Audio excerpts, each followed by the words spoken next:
Whoa. I'm running short of words right now, but I cannot afford this because I have to speak. Thank you so much for all the love, for all the warmth. Thank you for accepting me. Thank you very much.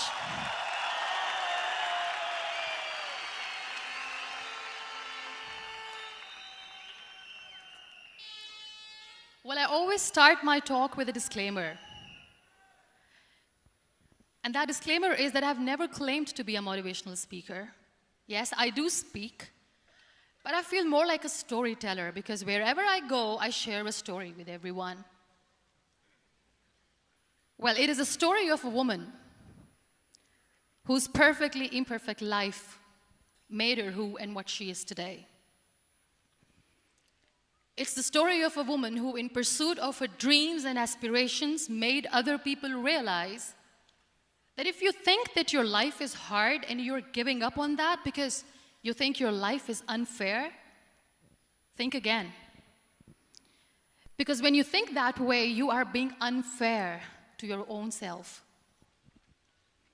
It's the story of a woman who made people realize that sometimes problems are not too big. We are too small because we cannot handle them.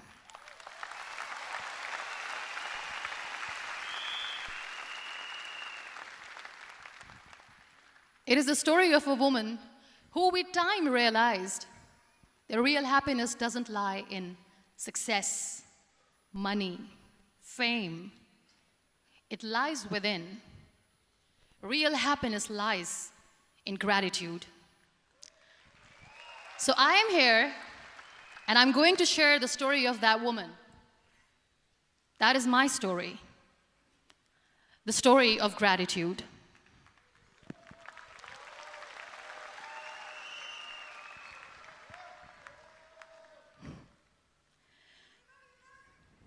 I love you too. I love you all. I believe in the power of words. Many people speak before they think. But I know the value of words. The words can make you, break you, they can heal your soul, they can damage you forever.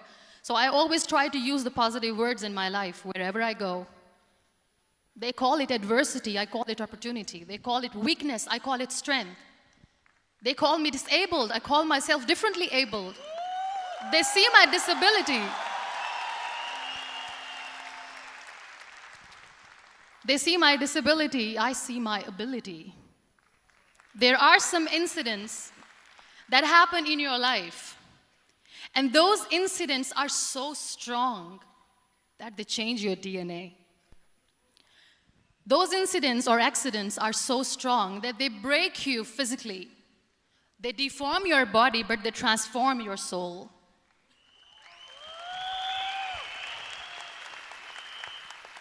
Those incidents break you, deform you, but they mold you into the best version of you. And the same thing happened to me. And I'm going to share what exactly happened to me. I was 18 years old when I got married. And this thing I'm sharing for the very first time on an international level. I was 18 years old when I got married. I belonged to a very conservative family, a Baloch family, where good daughters never say no to their parents. My father wanted me to get married. And all I said was, if that makes you happy, I'll say yes. And of course, it was never a happy marriage. Just about after 2 years of getting married, about 9 years ago, I met a car accident.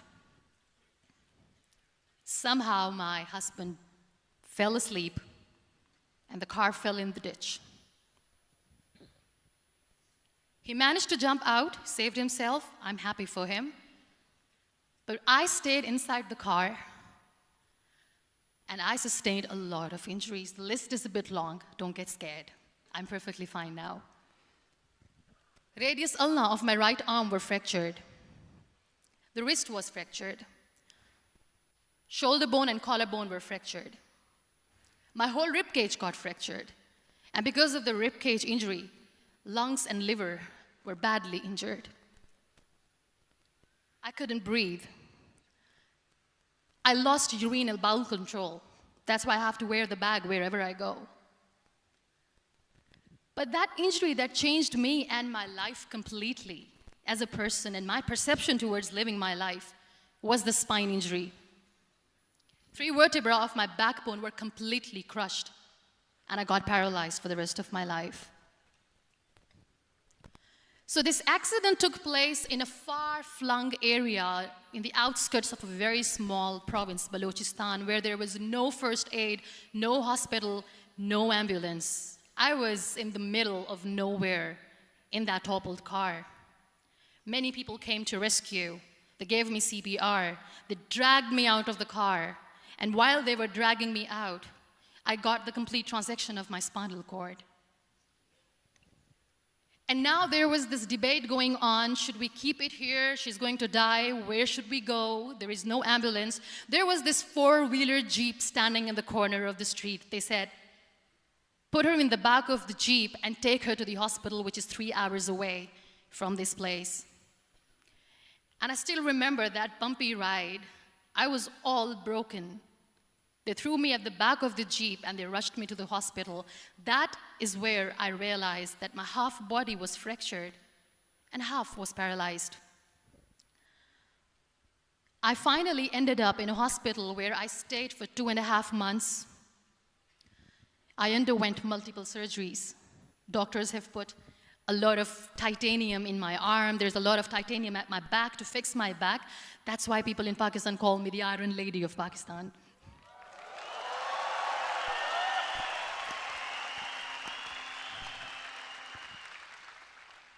Sometimes I wonder how easy it is for me to describe all this all over again. And somebody has rightly said that when you share your story and it doesn't make you cry, that means you have healed.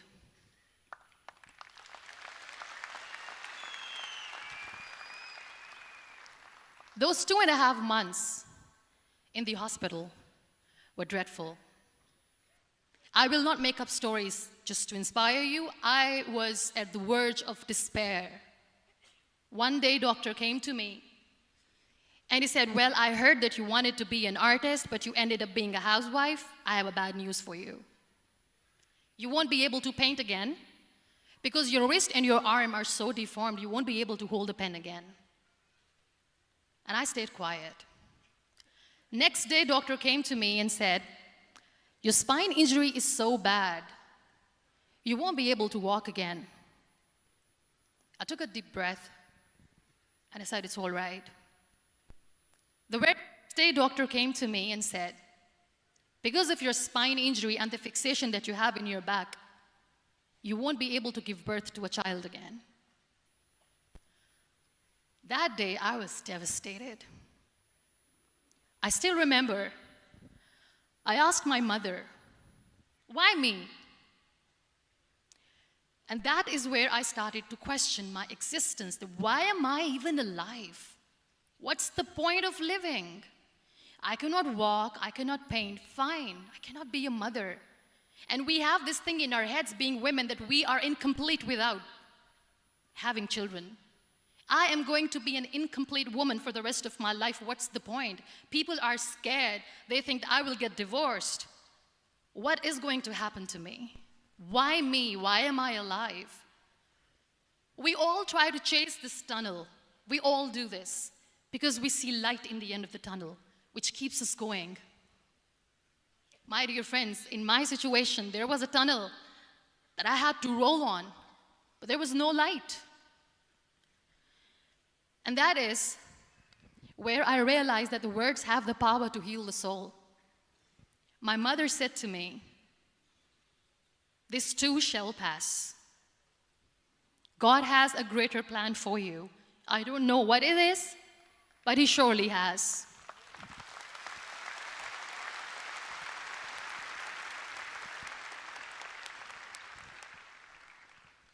And in all that distress and grief, somehow or the other, those words were so magical that they kept me going. I was trying to put that smile on my face all the time, was hiding. It was so hard to hide the pain, which was there. But all I knew was that if I will give up, my mother and my brothers will give up too. I cannot see them crying with me. So what kept me going was, one day I asked my brothers, I know I have a deformed hand, but I'm tired of looking at these white walls in the hospital and wearing these white scrubs. I'm getting tired of this. I want to add more colors to my life. I want to do something. Bring me some colors. Bring me some small canvas. I want to paint. So the very first painting I made was on my deathbed, where I painted for the very first time. It was not just an art piece or just my passion. It was my therapy. What an amazing therapy it was. Without uttering a single word, I could paint my heart out. I could share my story. People used to come and say, "What lovely painting, so much color." Nobody could see the grief in it. Only I could. So that's how I spent 2.5 months in my hospital, crying, never complaining or whining, but painting. And then I was discharged, and I went back home. And I went back home, and I realized that I have developed a lot of pressure ulcers on my back and on my hip bone. I was unable to sit.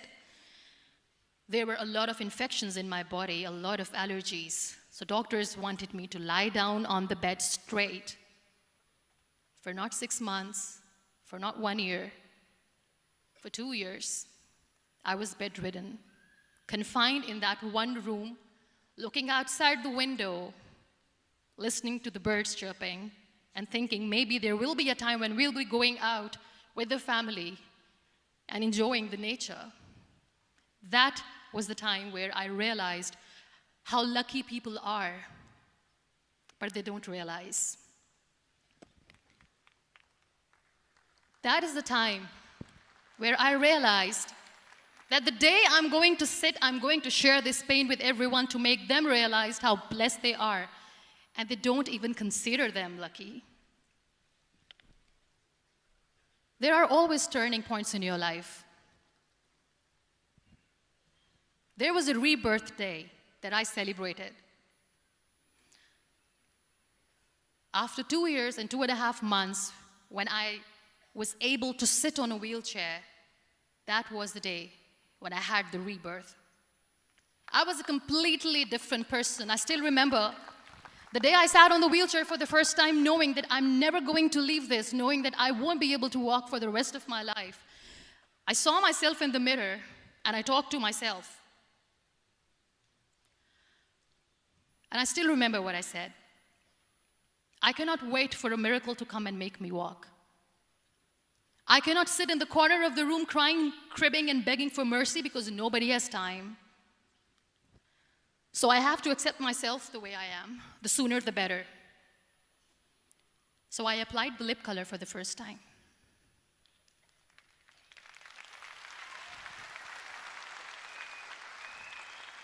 And I erased it. And I cried. And I said, what am I doing? A person on a wheelchair should not do this. What will people say?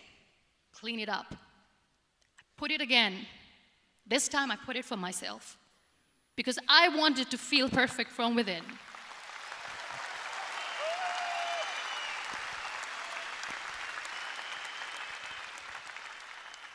And that day I decided that I'm going to live life for myself. I am not going to be that perfect person for someone. I am just going to take this moment and I will make it perfect for myself.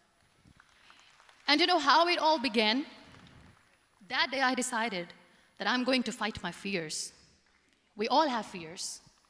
Fear of unknown, fear of known, fear of losing people, fear of losing health, money. We want to excel in career, we want to become famous, we want to get money. We are scared all the time.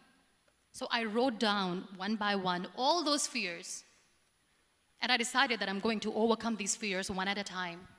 You know what was my biggest fear? Divorce. I couldn't stand this word. I was trying to cling on to this person who didn't want me anymore, but I said no. I have to make it work. But the day I decided that this is nothing but my fear, I liberated myself by setting him free. And I made myself emotionally so strong that the day I got the news that he's getting married, I sent him a text that I'm so happy for you and I wish you all the best. And he knows that I pray for him today.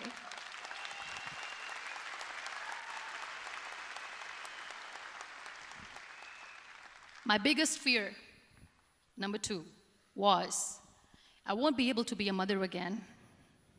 And that was quite devastating for me. But then I realized there are so many children in the world, all they want is acceptance. So there is no point of crying, just go and adopt one. And that's what I did.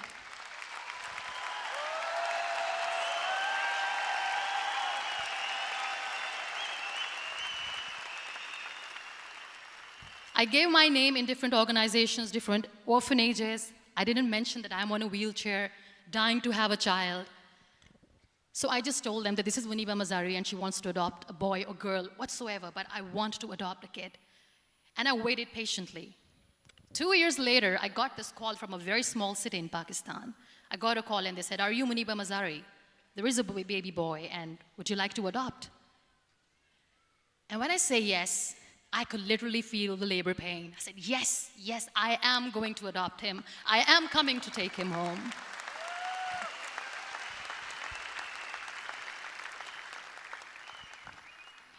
And when I reached there, the man was sitting and he was looking at me from head to toe. And in back of my head, I kept thinking that, oh my God, he is going to say she's on the wheelchair, she doesn't deserve it.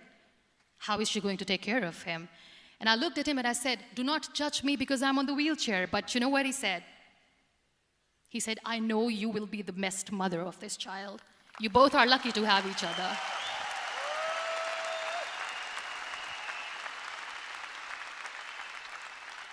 And that day, Niall was 2 days old, and today he's 6.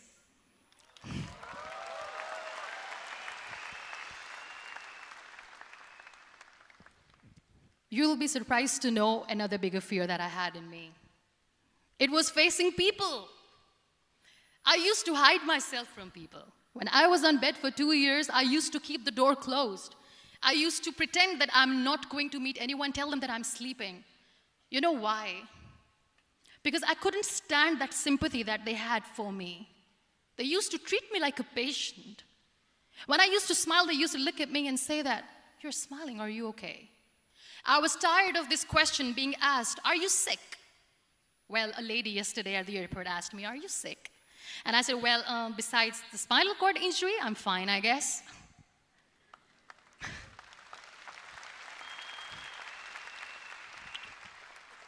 But those are really cute questions. They never used to feel cute when I was on the bed. So I used to hide myself from people, knowing that, oh my God, I'm not going to see that sympathy in their eyes. It's all right. And today I'm here speaking to all these amazing people because I have overcome the fear.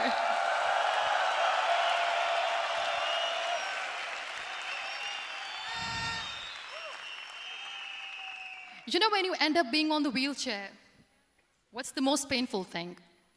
That's another fear that people on the wheelchair or the people who are differently abled have in their hearts, but they never share. I'll share that with you. The lack of acceptance. People think that they will not be accepted by the people because we, in the world of perfect people, are imperfects. So I decided that instead of starting an NGO for disability awareness, which I know will not help anyone, I started to appear more in public. I started to paint. I always wanted to. I have done a lot of exhibitions. I'm Pakistan's first wheelchair-bound artist. I have done a lot of modeling campaigns, different campaigns for brands like Tony and Guy.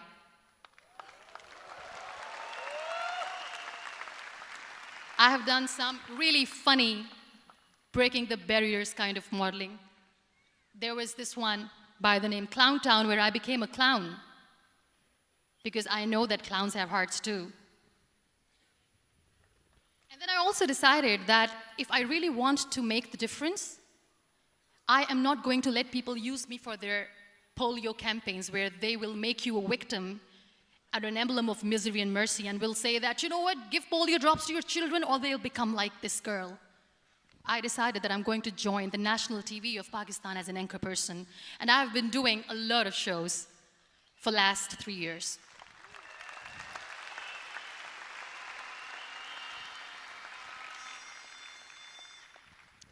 So when you accept yourself the way you are, the world recognizes you.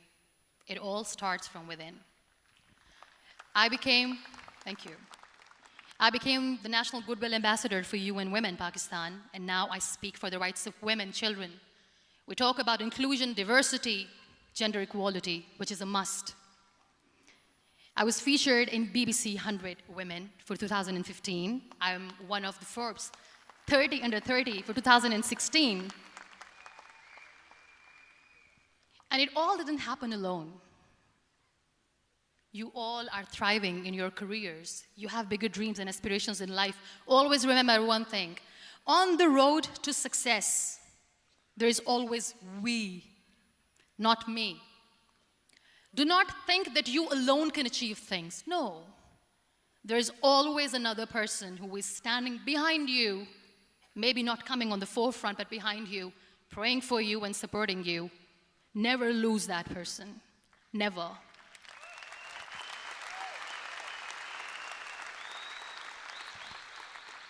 No matter how much I say that I couldn't find a hero, so I became one, I still want to recognize those 3 people in my life who literally changed my life completely, and I get inspiration from them every single day. Waleed Khan. Many people know about the terrorist attacks in Pakistan. We have lost many people. And I'm sharing this with a very heavy heart because we actually have lost a lot of people in this huge turmoil of terrorism. These people are barbarians. They do not see people. They're even worse than animals. They have killed people in mosques. They have killed people in churches, temples, even in schools. There was this terrorist attack in Army Public School, Peshawar, where these terrorists entered in an examination hall and they killed our children. And in that attack, that day, this beautiful boy, Waleed Khan, who was my hero, my real life hero, was the proctor who was taking care of the students, was keeping an eye on the students. Those barbarians shot him 3 times in the face, 5 times on his body, and he fell down. I was asked to give a talk in the school after a week of that terrorist attack. With a very heavy heart, I went there and I spoke. We sang a few national songs. I thought that maybe I've done my part, but deep inside, it was killing me. I could see children injured. I could see children sitting on the wheelchairs, looking at me, wondering, what next? What was our fault? Just because we were here to give examination, we have been shot. So many people, so many children lost their friends. Their classrooms were empty. The next day they went to the classroom. So this kid, Waleed Khan, I was asked that he is in a hospital right now, and you have to go and see him and motivate him and tell him that it's going to be okay. And when I saw Waleed Khan coming on the wheelchair for the first time in front of me, face was all deformed. His leg was fractured, his arm was fractured. He couldn't talk, he lost his teeth. He cannot sneeze, he cannot smell. He cannot eat. And I kept thinking, what should I say? That everything is going to be all right? No, nothing is all right. And while I was juggling with the words, what to say, what not to say, this beautiful child, Waleed Khan, came to me and he said, "Are you Muniba Mazari?" I said, "Yes." He said, "Baji, let's take a selfie."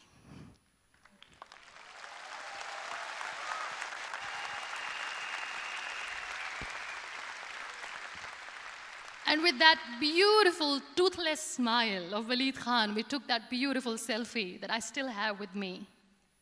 I don't share that here because he was in a very bad shape that time. And that is where I realized that when I was thinking too much about his deformities, he's happy with himself. He doesn't even care.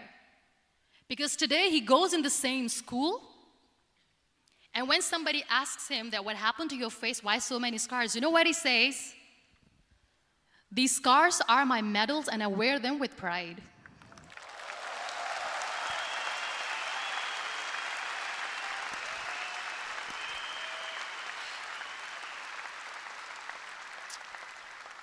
And how beautifully he says the terrorists wanted me not to study. I am going to study. I will become a doctor one day.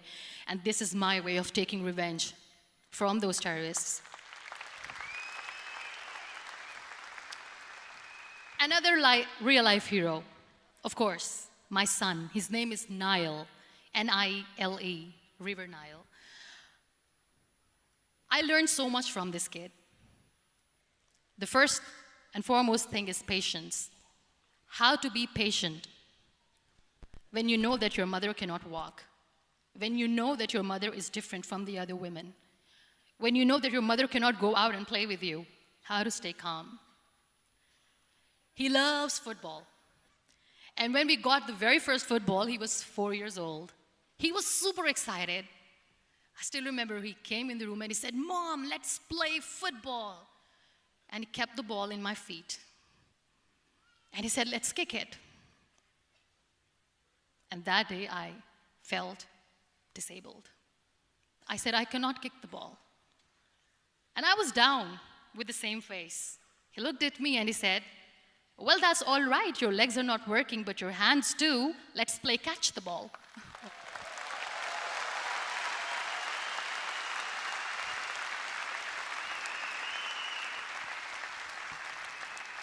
You know what? That day he made me realize that when you think your glass is half empty, come on, your glass is half full. It's all in here and here. Last but not least, the woman who made me realize that heroes have no gender. The woman who believed in me even when I was completely at the verge of despair, where everybody left, she was there. And every time I looked at her, without saying anything, she used to look at me and said, "This too shall pass.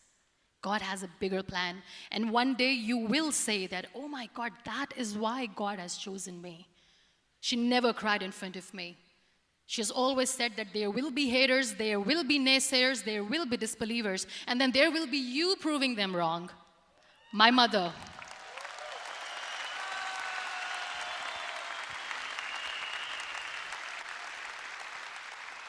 Whatever I am today, I'm nothing without her.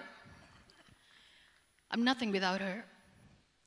Thank you, Mama. I wish you were here. Thank you for making me who I am today.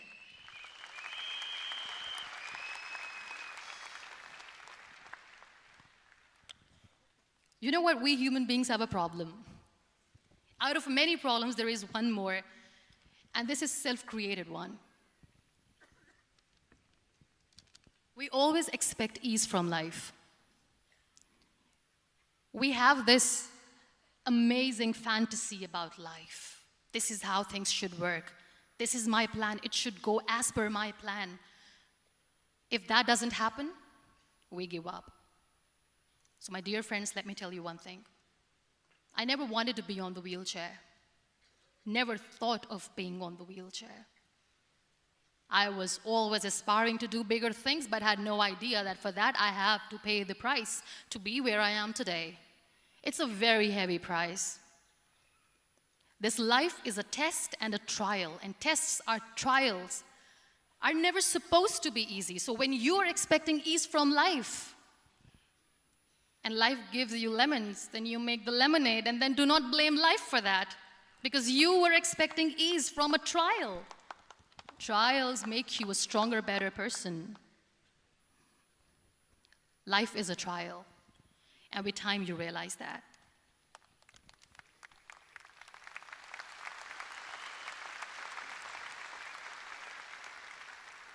It is okay to be scared. It is okay to cry.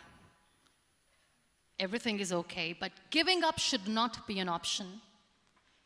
They always say that failure is not an option. Failure should be an option, because when you fail, you get up, and then you fail, and then you get up, and that keeps you going. That's how humans are strong.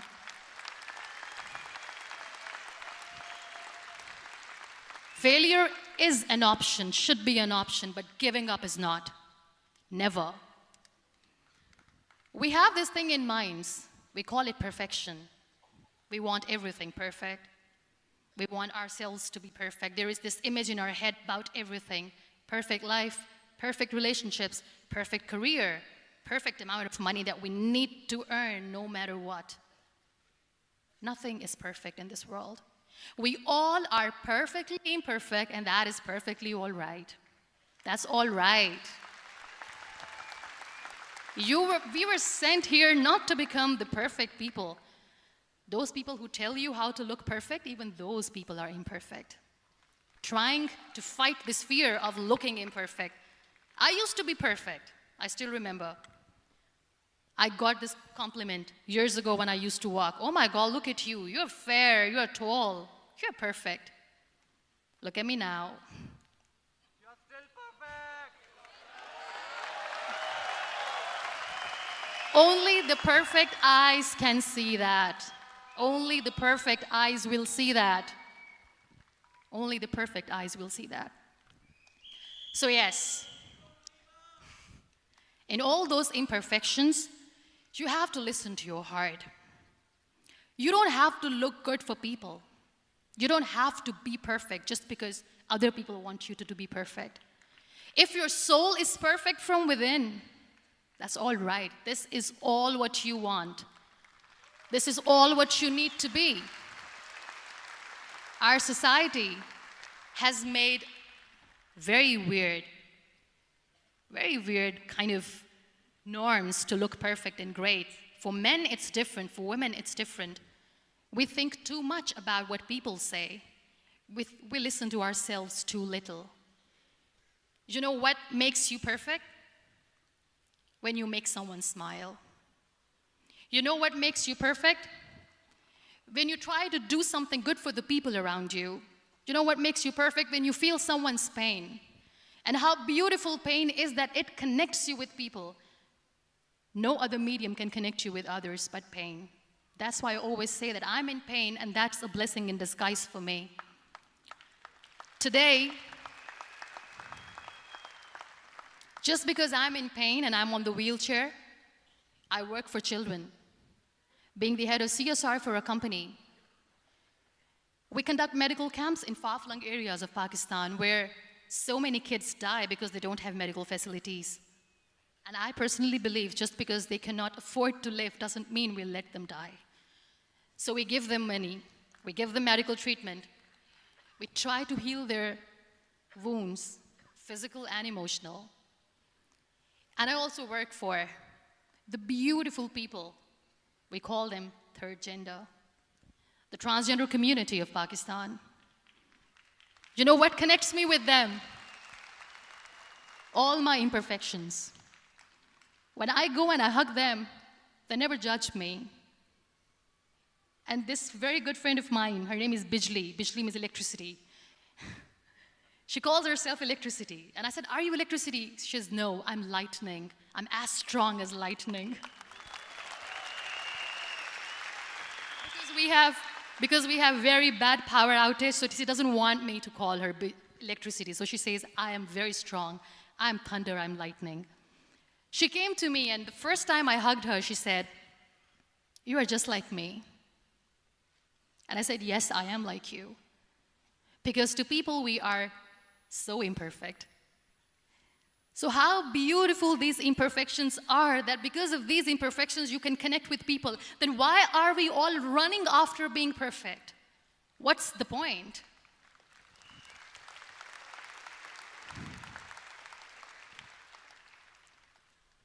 Every time I go in public, I always smile.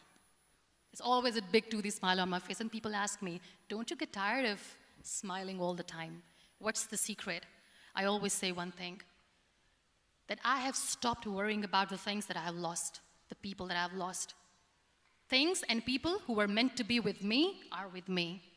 And sometimes, somebody's absence makes you a better person. Cherish their absence. It's always a blessing in disguise. I always say that people are so lucky they don't even realize. You must be thinking, okay, you're lucky in what sense? Well, the breath that you just took was a blessing. Embrace it.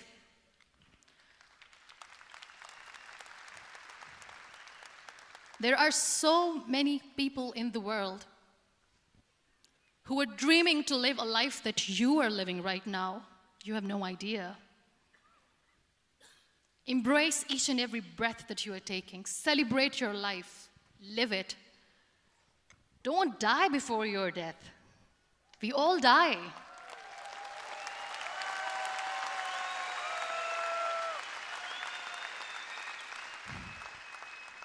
We live this one routine of a day for 75 years and we call it life. No, that's not life. If you're still thinking why you have been sent here, if you're still juggling with the concept of why you are here, you haven't lived yet. You work hard, you make money, you do it for yourself. That's not life. You go out, you seek for people who need your help, you make their lives better. You become that sponge which can absorb all the negativity, and you become that person who can emit beautiful, positive vibes. And when you realize that you have changed someone's life, and because of you, this person didn't give up, that is the day when you live. Always.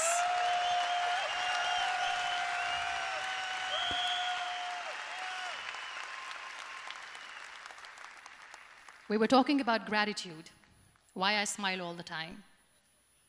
I cry all night when nobody sees me, because I'm a human and I have to keep the balance. And I smile all day because I know that if I will smile, I can make people smile. That keeps me going.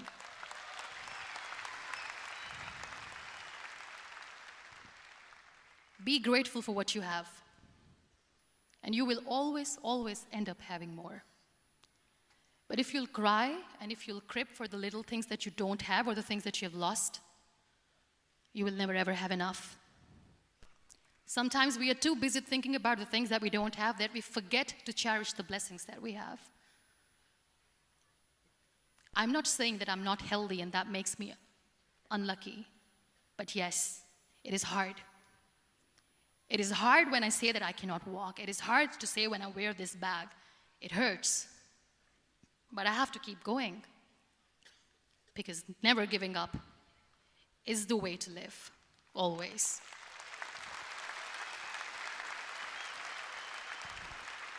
So I'll end my talk on a very short note. Live your life fully. Accept yourself the way you are. Be kind to yourself. Be kind to yourself. I'll repeat, be kind to yourself, and only then you can be kind to others. Love yourself and spread that love. Life will be hard. There will be turmoils, there will be trials, but that will only make you stronger. Never give up. The real happiness doesn't lie in money or success or fame. I have this all, I never wanted this. Real happiness lies in gratitude. So be grateful, be alive, and live every moment.